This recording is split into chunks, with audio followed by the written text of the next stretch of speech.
দিল্লী এখন পূৰ্ণাংগ ৰাজ্য নহয়। দিল্লী হৈছে এখন কেন্দ্ৰীয় শাসিত অঞ্চল।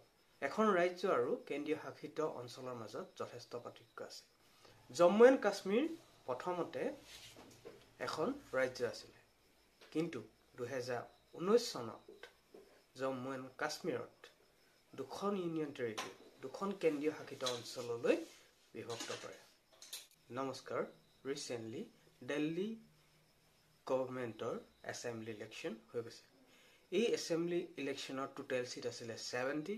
ইয়াতে বিজেপিয়ে লাভ কৰিছে 48খন আসন আৰু অপজিশ্যন পাৰ্টিয়ে লাভ কৰিছে 22খন আসন। ইয়াতে আমি জানিব লাগিব যে দিল্লী এখন পূৰ্ণাংগ ৰাজ্য নহয়। দিল্লী হৈছে এখন কেন্দ্ৰীয় শাসিত অঞ্চল, দ্যাট ইজ ইউনিয়ন টেৰিটৰিজ।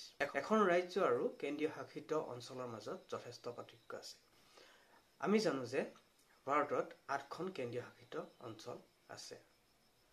এই 8খন কেন্দ্ৰীয় শাসিত অঞ্চলৰ 3খনত বিধানসভা আছে, দ্যাট ইজ এছেম্বলি আছে, আৰু এই বিধানসভাত কি হয়, ইলেকশ্যন হয়। আৰু এই বিধানসভাত চিফ মিনিষ্টাৰো থাকে, কিন্তু ইহঁত এখন সম্পূৰ্ণ ৰাজ্য নহয়। এই যি 3খন কেন্দ্ৰীয় শাসিত অঞ্চল আছে, সেইকেইখনৰ নাম হ'ল দিল্লী, পুডুচেৰী আৰু জম্মু এণ্ড কাশ্মীৰ।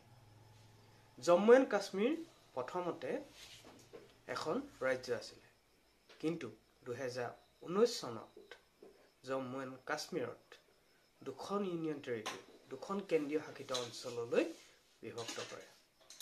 এখনৰ নাম হ'ল জম্মু এণ্ড কাশ্মীৰ আৰু অন্যখন কেন্দ্ৰীয় শাসিত অঞ্চলৰ নাম হ'ল লাডাখ। এতিয়া ৰাজ্যবিলাকত যিদৰে গভৰ্ণৰ থাকে, ঠিক তেনেদৰে এই যি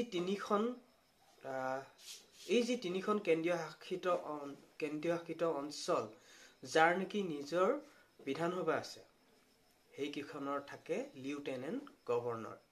কিন্তু বাকী যি 5খন ইউনিয়ন টেৰিটৰিজ আছে, সেই ইউনিয়ন টেৰিটৰিজ কেইখনক ডাইৰেক্টলি প্ৰেচিডেণ্টৰ সহায়ত ৰুল কৰা হয়।